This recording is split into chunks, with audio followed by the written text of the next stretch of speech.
Assalamualaikum warahmatullahi wabarakatuh. Perkenalkan, kami dari kelompok 5 ingin mempresentasikan modul 6. Sebelumnya, perkenalkan, nama saya Dinda Fitrikana Pratiwi dengan NIM 2018 022030. Saya akan mempresentasikan subbab mengenai Fujitsu Akisai Inisiatif Awan untuk Riset dan Industri Pangan dan Pertanian. Fujitsu merupakan penyedia utama solusi bisnis berbasis informasi dan komunikasi teknologi untuk pasar global.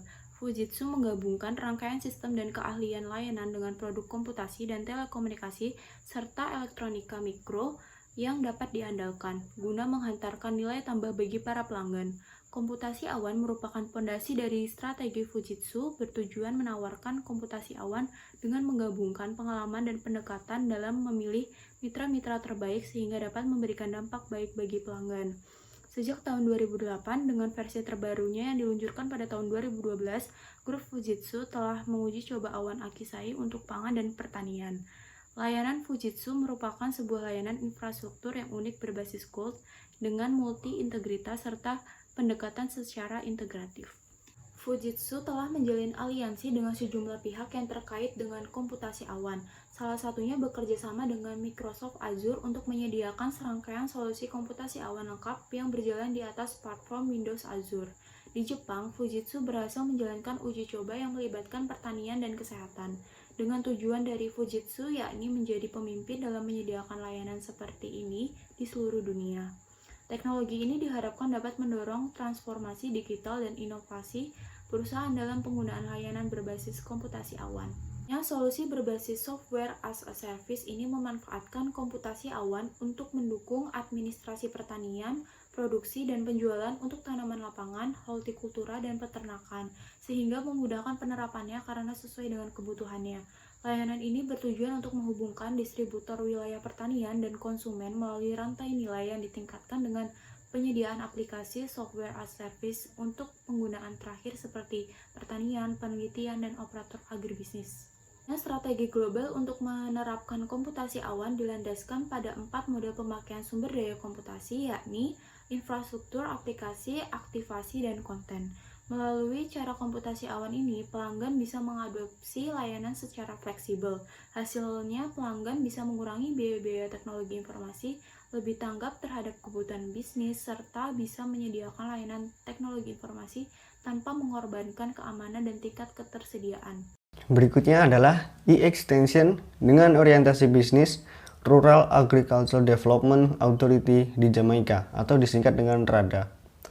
RADA mulai beroperasi di Jamaika pada tahun 1998, didorong oleh kebutuhan untuk mentransfer teknologi yang ditingkatkan dan disesuaikan kepada petani yang berpartisipasi dalam industri pertanian modern. Operasi ini dijalankan untuk memberikan layanan penyuluhan dan konsultasi yang lebih efektif. Yang kedua adalah The Agriculture Business Information System, atau yang disingkat dengan ABIS. ABIS adalah upaya TIK andalan RADA. ABIS menerapkan pengelolaan informasi pertanian untuk mengembangkan pendekatan yang lebih berorientasi bisnis pada pertanian. Dengan data tentang petani terdaftar dan pemangku kepentingan lainnya seperti tanaman, ternak, dan praktik pertanian, serta gudang informasi teknis. Yang ketiga adalah ABIS adalah sumber informasi utama di sektor pertanian dan titik kontak dengan layanan konsultasi. ABIS menyediakan berbagai macam fasilitas untuk petani dan pemangku kepentingan lain, memfasilitasi penyakit dan pelacakan hama, ramalan cuaca, dan perdagangan antara pembeli dan penjual hasil pertanian, dan memfasilitasi produksi melalui alat perencanaan sumber daya pertanian. Dan juga ada fasilitas sistem pendaftaran produsen, seperti mencatat perkiraan musim tanam, mencatat buku tanda terima yang dijual ke petani, mencatat laporan dinas lapangan, melacak petani tertentu, dan memberikan panduan teknis kepada pemangku kepentingan. Yang terakhir adalah berbagai lembaga pemerintah yang didukung ABIS. ABIS mendukung lembaga pemerintah lainnya, termasuk Divisi Informasi Pemasaran Pertanian, Unit Pencegahan Larceny Predial, Masyarakat Pertanian Jamaika, Dewan Industri Kopi, dan Kementerian Pariwisata dan Hiburan, serta pemangku kepentingan lainnya seperti sekolah bisnis dan manajemen. Yang selanjutnya saya akan membahas tentang Participatory Video and Internet Complement Extension in India, di mana Digital Green pada teknologi ini dimulai dengan dukungan Microsoft Research di negara India. Pada teknologi ini digunakan untuk menyebarkan informasi terkait pertanian yang ditargetkan ke petani dalam skala kecil dan dilakukan di marginal sekitar negara India melalui video digital. Sistem tersebut mencakup tentang database video digital yang diproduksi oleh petani dan pakar pertanian, di mana topik-topik yang diangkat itu sangat bervariasi dan diurutkan sedemikian rupa sehingga memungkinkan petani secara progresif bisa menjadi petani yang lebih baik. Orang dan dinamika sosial yang ada di negara India sendiri pada akhirnya membuat digital green ini berhasil. Jaringan sosial lokal digunakan untuk menghubungkan petani dengan para ahli. Meskipun digital green ini membutuhkan dukungan dari sistem penyuluhan tingkat akar rumput dan mitra lainnya, hal ini efektif karena isinya sangat relevan dan mempertahankan keberadaan lokal. Kehadiran lokal ini memungkinkan untuk terhubung dengan petani secara keberlanjutan. Nah, elemen kunci dari model ini adalah yang pertama, video digital, di mana mengandalkan kemajuan dalam videografi digital termasuk camcorder yang murah dan solusi digital yang digunakan untuk mengedit video, dan dilakukan mediasi, terus terjadinya kemitraan, adanya konten berbasis komunitas, dan adanya umpan balik dari audiensi maupun tidak perlu konektivitas yang baik.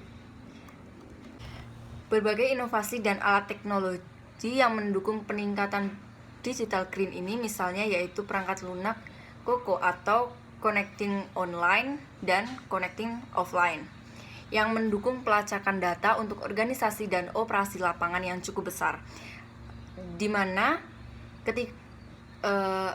karena COCO adalah aplikasi yang berdiri sendiri di browser internet, tidak ada perangkat lunak tambahan yang harus diinstal maupun dipelihara oleh perangkat, dan hal ini memiliki open source kerangka kerja yang dapat disesuaikan dan dapat digunakan tanpa dukungan dan IT profesional atau staf teknik.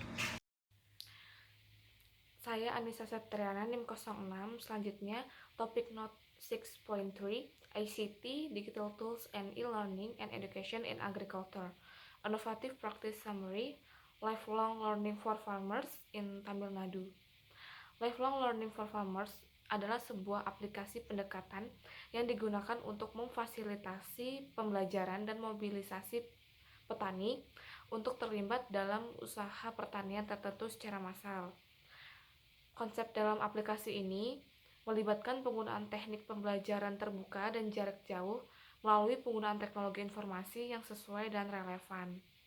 Lifelong Learning for Farmers bertujuan untuk memperkuat proses pembelajaran mandiri antara laki-laki dan perempuan dalam komunikasi petani dan untuk menciptakan hubungan antara berbagai pemangku kepentingan.